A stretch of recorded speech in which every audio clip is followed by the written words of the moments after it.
बांदा शराबी ग्राम प्रधान से पूरा गांव परेशान, दिन रात शराब पीता है, न कोई काम करता है, न ही करने देता है।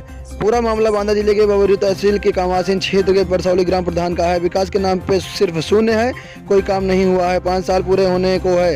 गांव के सभी रास्ते कीचड़ व गंदगी से भरे हुए हैं। विकासकार हुआ परसौली जितेंद्र वर्मा का हाल तो ऐसा है कि जो भी देखता है वह सोचता है कि क्यों प्रधान बनाया।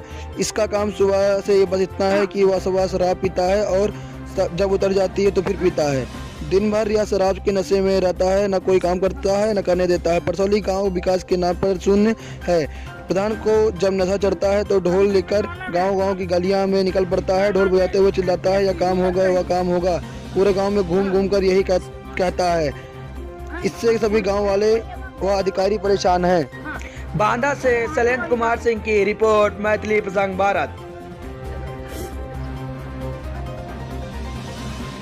Music Studio.